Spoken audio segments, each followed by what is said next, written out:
so that they can, survive the financial crisis that they are facing, especially Kerala. Thank you. And, Thank you. I thank you, sir, for the time allotted. Srimati Anupriya Patil, Honorable Minister, to intervene in the debate.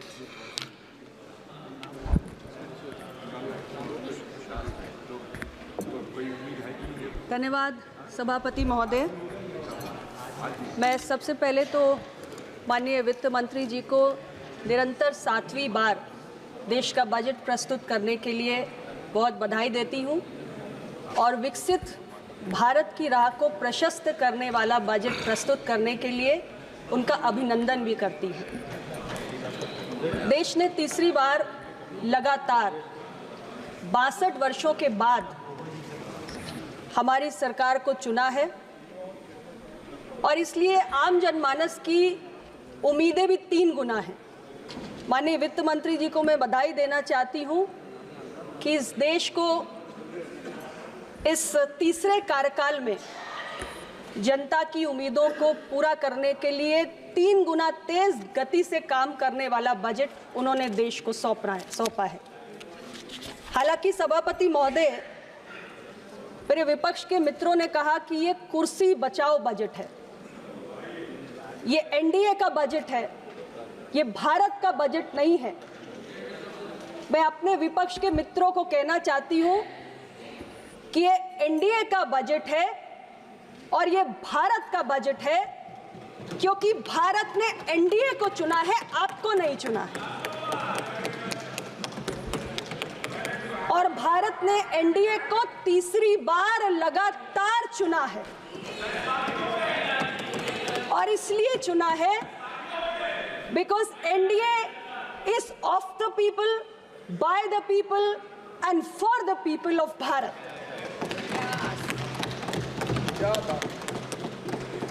और मैं जानती हूं कि आप इस बात से सदमे में हैं।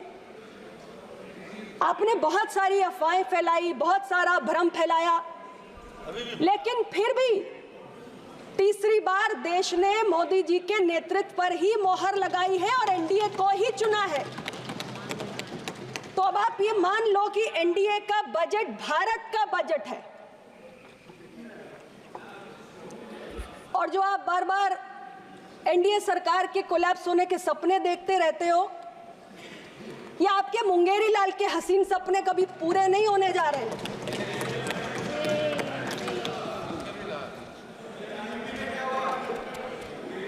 हमारी सरकार पूरे 5 साल चलेगी और 3 गुना तेज गति से अपने तीसरे कार्यकाल में अपने सारे कमिटमेंट पूरा करेगी जो वादे हमने देश से किए हैं। सभापति महोदय, मैंने अभी माननीय एलओपी का भाषण सुना, मुझे लगा बजट भाषण होगा। बजट भाषण में बजट के अलावा सब कुछ था, केवल बजट नहीं था।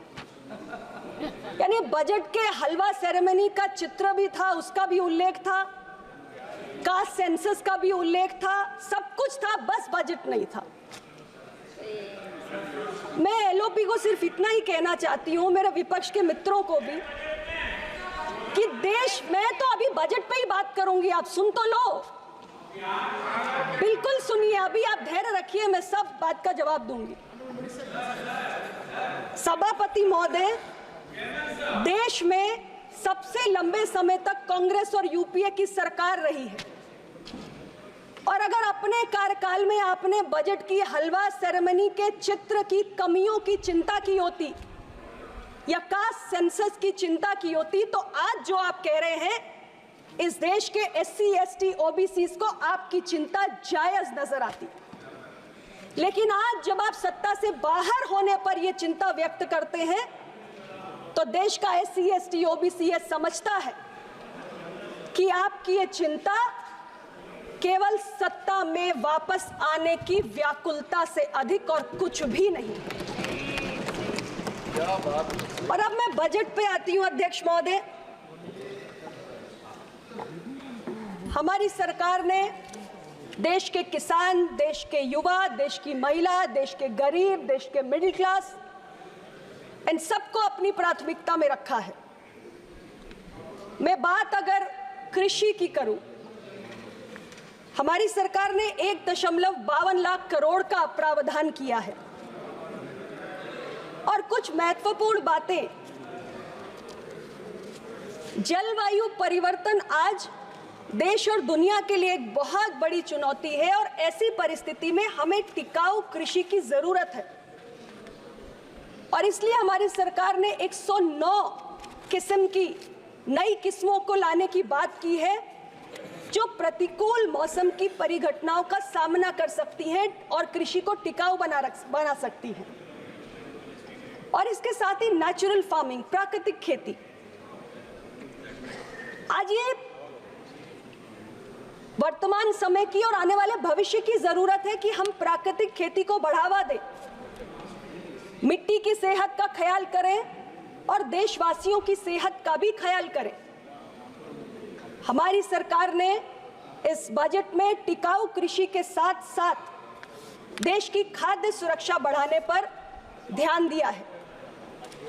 मेरे विपक्ष के मित्र जो बैठे हुए हैं, इनमें से कौन असहमत होगा कि आज देश को नेचुरल फार्मिंग की जरूरत नहीं है या देश को ऐसी फसल की किस्मों की जरूरत नहीं है जो मौसम की प्रतिकूल परिस्थितियों में टिकी रहे? क्या आप इस बात से सहमत नहीं है कि आज हमारी दलहन और तिलहन के लिए जो इंपोर्ट डिपेंडेंस है उसको हमें कम करना चाहिए और अपने डोमेस्टिक प्रोडक्शन को बूस्ट करना चाहिए? हमारी सरकार ने ये तमाम प्रयास इस बजट में किए हैं और इसलिए ये किसानों की भलाई का बजट है। और जहां तक विषय एमएसपी का है, सभापति महोदय,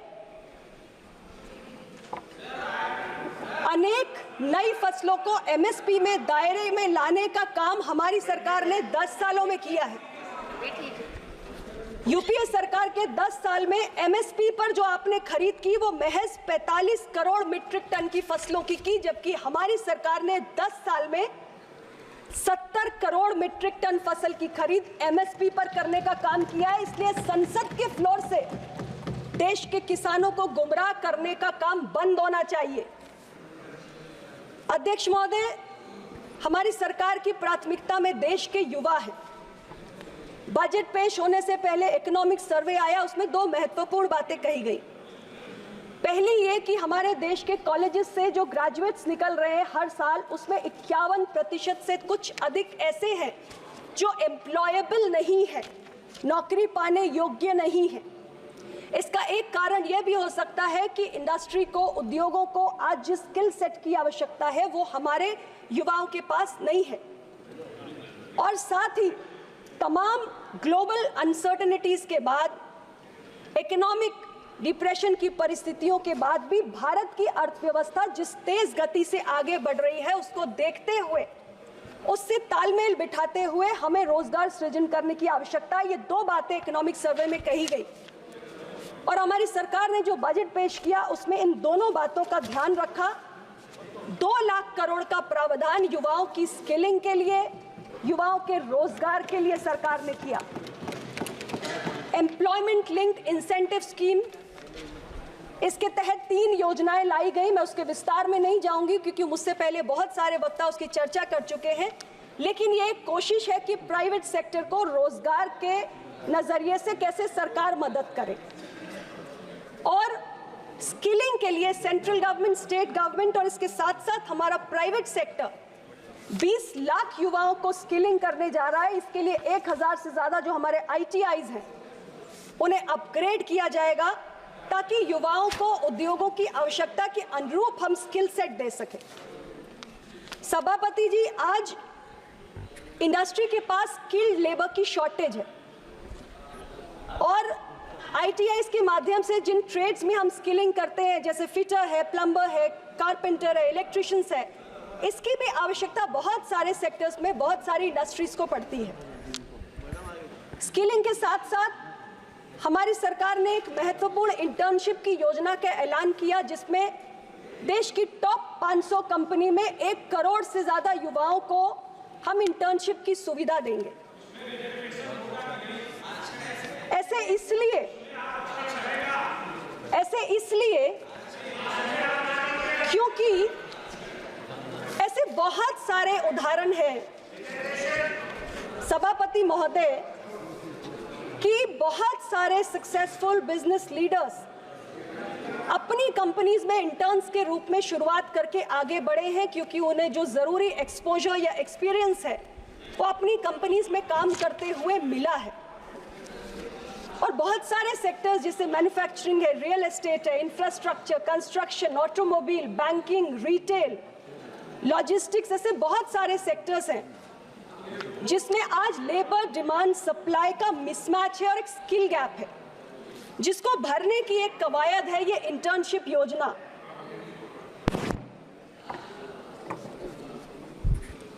और इसलिए हमारे विपक्ष के मित्रों को भी इसमें कोई आपत्ति नहीं होनी चाहिए कि टॉप 500 कंपनीज में इंटर्नशिप के अवसर देश के युवाओं को मिले। और अब मैं जिक्र करना चाहूंगी पूर्वोदय योजना का। सभापति महोदय, देश का संतुलित विकास एक गंभीर चिंता का विषय आज से नहीं, लंबे समय से है। हमारी सरकार ने देश के समग्र, संतुलित, सर्वस्पर्शी विकास पर सदैव बल दिया है। पूर्वोदय योजना के तहत जो हमारे देश के पूर्वी हिस्से में 5 राज्य हैं, बिहार, झारखंड, वेस्ट बंगाल, उड़ीसा, आंध्र, पिछड़े राज्य हैं, विकास की मुख्य धारा से वंचित हैं, और हमारी सरकार ने इन राज्यों की इस योजना के माध्यम से चिंता की है जो पूर्ववर्ती सरकारों ने नहीं की। ये दुर्भाग्यपूर्ण है। हाँ, ये जरूर है कि इसमें हमारी सरकार ने 5 राज्यों की चिंता की, लेकिन 2 राज्यों को लेकर, बिहार और आंध्र प्रदेश, इसको लेकर हमारे विपक्ष के साथी थोड़ा उत्तेजित भी हुए।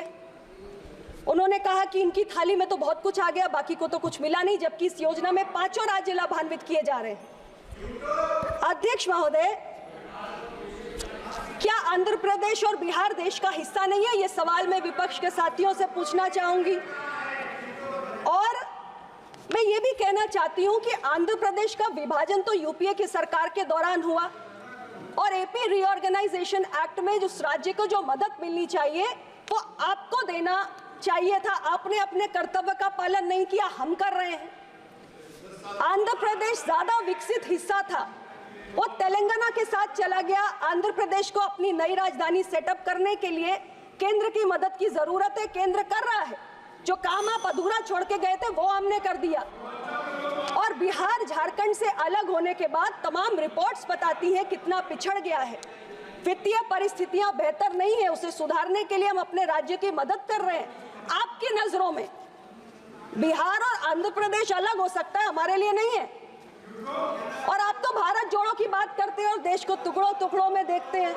हम देश को टुकड़ों टुकड़ों में नहीं देखते। हम हमारे पूर्वी क्षेत्र के 5 राज्यों को इस योजना के तहत लाभान्वित करने जा रहे हैं। अब मैं प्रधानमंत्री जनजातीय उन्नत ग्राम योजना का उल्लेख करना चाहती हूं। अध्यक्ष महोदय, ये ऐसी योजना है जिसके तहत देश के 63,000 गांव में 5 करोड़ जनजातीय समुदाय लाभान्वित होना जा रहा है। और जनजातीय समाज की आबादी हमारे पश्चिम बंगाल में, ओडिशा में, झारखंड में, इन सभी राज्यों में है। तो क्या इस योजना का लाभ इन राज्यों के जनजातीय आबादी को नहीं मिलना चाहिए? ये मैं विपक्ष के मित्रों से पूछना चाहती हूं।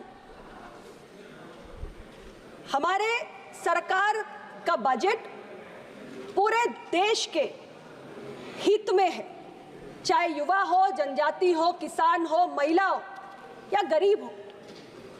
महिलाओं के लिए 3 लाख करोड़ का प्रावधान किया गया है, क्योंकि देश की इकोनॉमी आज 5वें नंबर पे है और हम इसे 3रे नंबर की इकोनॉमी बनाने के लिए संकल्पित हैं। और ये तब तक नहीं हो सकता जब तक हमारे देश के श्रम बल में, हमारे देश की वर्कफोर्स में देश की आधी आबादी की प्रतिभागिता ना हो।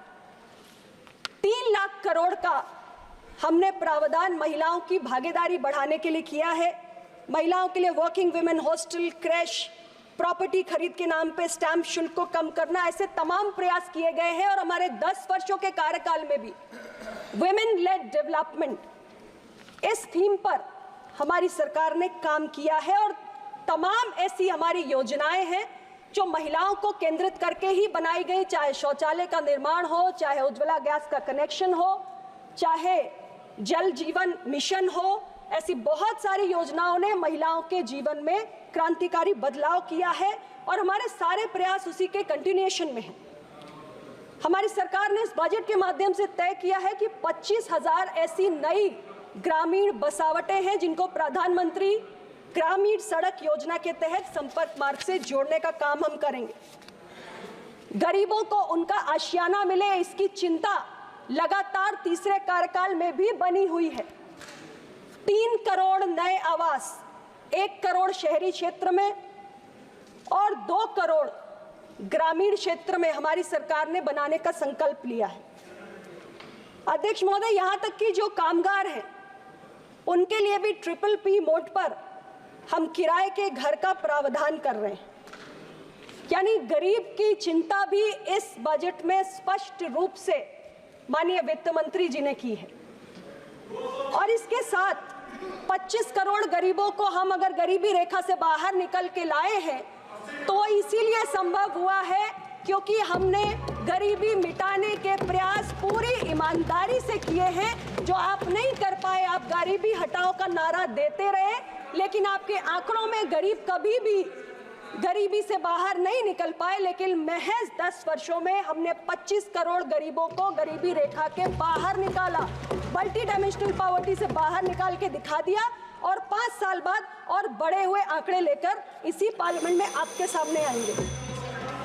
अध्यक्ष महोदय, प्लीज कंक्लूड। एक और बात, 2030 तक 60 करोड़ के लगभग, आंकड़ा ऊपर नीचे भी हो सकता है, देशवासी जिस तरीके से ग्रामीण क्षेत्रों से हमारे शहरों में जा रहे हैं, बस रहे हैं, ये बसेंगे बड़ी संख्या में और जीडीपी में आज इनका कंट्रीब्यूशन 66% है।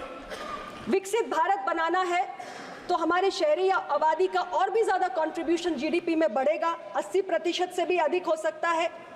इसलिए जरूरी है कि हम अपने शहरों का उचित विकास करें, उनको ग्रोथ हब्स बनाएं और इसके लिए भी 30 लाख से अधिक आबादी के 100 ऐसे शहरों को वित्त मंत्री जी ने जो तमाम आधुनिक सुविधाएं हैं, चाहे जल आपूर्ति की हो, सीवेज ट्रीटमेंट को हो, सॉलिड वेस्ट मैनेजमेंट की हो, इसको बढ़ावा देने की बात माननीय वित्त मंत्री जी ने की है। इसके साथ ही जो हमारा लास्ट बात है मेरी, जो हेल्थ सेक्टर का बजट है, पिछली बार से 12.9% बढ़कर अब 90,958 करोड़ हो चुका है। 7,000 करोड़ की इसमें वृद्धि हुई है। कैंसर के मरीजों के लिए, क्योंकि इसकी संख्या हर वर्ष लगभग 2.5% बढ़ रही है, पिछले वर्ष भी हमने 15 लाख के करीब कैंसर केसेस देखे और oral cancer, lung cancer, breast cancer, ovarian cancer, ये काफ़ी तेज़ी से देश में बढ़ा है। इसके लिए हमने कैंसर के मरीजों को भी बजट में सौगात दी है और 3 ऐसी दवाएं हैं जिसपे कस्टम ड्यूटी को घटाकर उसके दाम हमने कम किए हैं ताकि सस्ता और सुलभ इलाज देश की जनता को उपलब्ध हो सके। तो मैं, बातें बहुत सी है लेकिन समय कम है, इसलिए मैं इतना ही कहना चाहती हूँ। माननीय सभापति महोदय, माननीय वित्त मंत्री जी ने देश को आत्मनिर्भर बनाने का, देश को तीसरे नंबर की अर्थव्यवस्था बनाने का और देश को विकसित भारत 2047 बनाने का एक रोड मैप प्रस्तुत किया है और इसके लिए मैं उनको धन्यवाद देती हूँ। उत्तर प्रदेश को इस बजट की एक योजना का लाभ मिलने जा रहा है। आप चिंता मत करिए, आपने उत्तर प्रदेश की चिंता कभी नहीं की है, इसीलिए आप सत्ता से बाहर है। उत्तर प्रदेश की चिंता मुख्यमंत्री जी ने।